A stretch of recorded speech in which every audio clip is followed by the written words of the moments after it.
여러분 안녕하세요. 제주도 동네업자입니다. 오늘은 은퇴자들이 집을 지을 때 꼭 피해야 할 3가지에 대해서 말씀드리겠습니다. 제가 이 일을 하면서 집을 엄청 많이 줬거든요. 근데 그 중에 은퇴자들도 꽤 많이 있었어요. 이제 직장생활에서 정년퇴직을 하면서 전원생활의 여유를 즐기려는 분들이 꽤 많이 있었거든요. 막상 집 짓는데 경험이 없으니까 쉽게 빠져드는 실수가 있습니다. 전원생활을 위해서 꼭 피해야 될 3가지에 대해서 말씀드리겠습니다. 첫 번째로, 이 전원주택을 지을 때 2층을 생각하시는 분들이 많이 계세요. 단층보다는 2층 주택이 좀 더 고급스럽게 보일 수 있겠죠. 집 사이즈가 있으니까. 근데 대부분의 분들이 후회를 하세요. 외국 같은 경우는 워낙 생활 반경이 크기 때문에 걔네들은 큰 집에서 사는 게 익숙하잖아요. 근데 우리 같은 경우는 그리고 우리가 집이 그렇게 큰 집에서 생활하는 그런 주거 환경이 아니기 때문에 단층 집만 지어도 여러분들이 충분히 전원 생활하는데 부족하지 않다.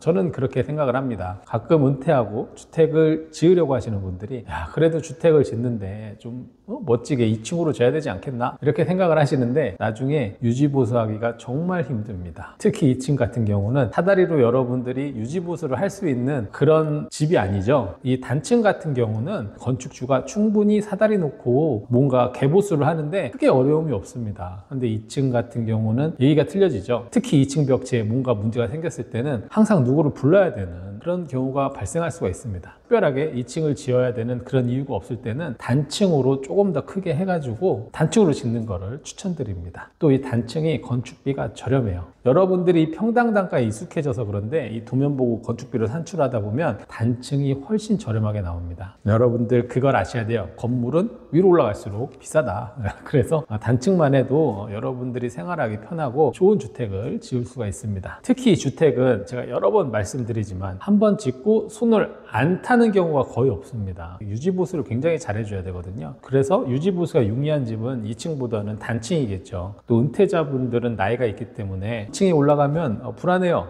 다칠 수가 있습니다. 그래서 이 단층 같은 그런 주택을 좀 생각을 하셔서 생활하기 편한 그런 주택을 짓는 거를 추천드립니다. 물론 가끔 어떤 분들은 애들이 집에 놀러 온다, 이렇게 지인들이 온다 그렇게 하는데 그냥 옆에다 별채를 하나 지으세요. 연결된 별채를. 2층 올리는 비용이면은 옆에 별채를 짓고도 남을 겁니다. 그래가지고 손님이 왔을 때 따로 집을 내주는 게 2층에서 생활하는 것보다 훨씬 더 프라이빗하고 좋지 않을까요? 저는 개인적으로 그렇게 생각을 합니다. 손님들한테도 좋고 여러분들한테도 좋고. 두 번째로, 이 전원주택을 지을 때 좀 특별한 디자인 그런 걸 원하시는 분들이 있어요. 건축비나 설계비를 더 줘가지고 그런 걸 원하시는 분들이 있는데 저는 그게 굉장히 위험한 도전인 것 같습니다. 집이라는 거는 우리가 살기 편해야 되잖아요. 여러분, 비용 대비 효율성이 굉장히 좋은 주택은 단순한 주택입니다. 고기능성 주택을 보시면 주택의 디자인을 어느 정도 제한을 해요. 근데 이제 우리나라 분들은 이 집을 하나의 나의 과시로 좀 생각하는 경우가 많이 있잖아요. 그래서 이 집이 멋져야 됩니다. 남들이 봤을 때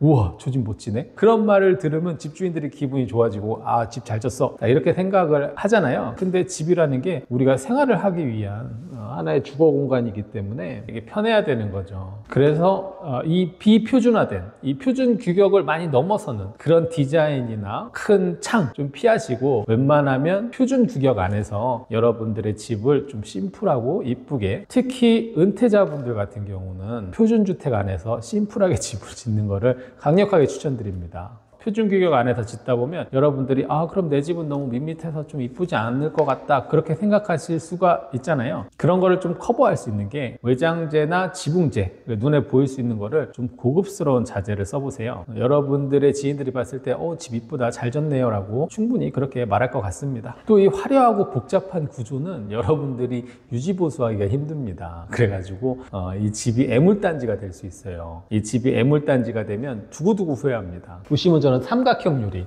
이런 거는 굉장히 좀 비규격화된 시공인 거죠. 이 집은 펜션이라서 어쩔 수 없지만, 그래서 은퇴자들 같은 경우는 화려한 디자인, 규격에서 벗어나는 거를 좀 많이 제한해서 집을 지으시면 좋을 것 같습니다. 또 여러분들 집이 화려하고 그렇게 되면 이 집에서 10년, 15년 살다 보면 리모델링을 할 거잖아요. 그럴 때 비용이 많이 나올 수가 있습니다. 그래서 제 생각에는 집은 단순하고 심플하고 문제가 좀 없어야 된다. 그런 거면 충분하지 않을까 생각이 됩니다. 세 번째로는 이제 부동산적인 측면인데, 제가 은퇴자분들을 상담을 해보면 너무 멀리 가시는 분들이 있어요. 그러니까 너무 전원생활에 푹 빠져가지고 완전 오지에다가 집을 지으시려는 분도 있고 뭐 약간 시내 멀리 떨어져 있어도 이 정도도 괜찮아 라고 생각을 하시는데 이 여러분들이 큰 돈을 들여서 집을 짓는 거잖아요. 땅도 사고 집도 짓고 가구도 들어오고 마당 정리도 하고 그렇게 하다 보면 이게 작은 돈이 아니거든요. 큰 돈이 들어가기 때문에 여러분들이 더 신중하게 같이 프로젝트를 진행할 건축업체나 업체들을 찾는 거잖아요. 근데 이 토지를 구매하는 데 있어서는 좀 입지 요건을 그렇게 고려 안 하고 풍광적인 부분에 좀 많이 치우쳐서 토지 구매를 하시는 것 같습니다. 근데 이 은퇴하시는 분들은 약간의 좀 앞날을 생각하시면 병원도 좀 자주 가셔야 되고 시내도 좀 자주 나가셔야 되고 그러잖아요.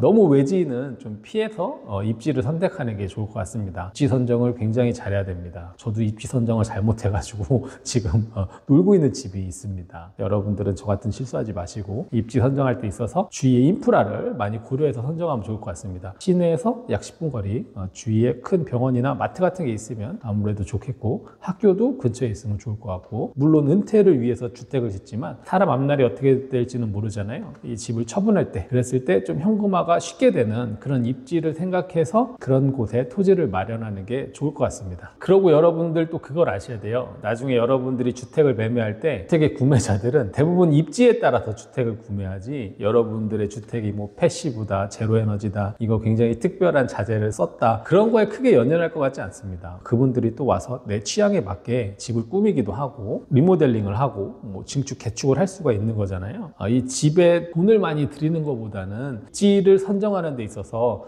돈을 많이 써야 된다. 저는 개인적으로 그렇게 생각을 하고 있습니다. 주택을 준비할 때 너무 이런 풍광, 자연적인 요소만 보지 말고 우리가 인프라랑 얼마나 잘 갖춰져 있는 좋은 입지인가 그런 거를 고려하셔가지고 전원주택지를 선택을 하시고 여러분들이 갖고 있는 자본금에 맞게 심플하면서 단층에 그런 건축비가 적게 들어가는 그런 주택을 설계를 하셔가지고 좋은 풍사를 선택을 하셔서 발품을 많이 팔아야겠죠. 좋은 집을 지으셔가지고 행복한 전원생활이 돼야 되지 이게 잘못하면 악몽이 될 수 있습니다. 저는 그런 경우를 많이 보았기 때문에 여러분들이 이 영상을 보시고 그런 분들이 없으면 좋겠습니다. 네, 오늘 제가 준비한 얘기는 여기까지고요. 다음에 좀 더 좋은 영상으로 인사드리도록 하겠습니다. 감사합니다.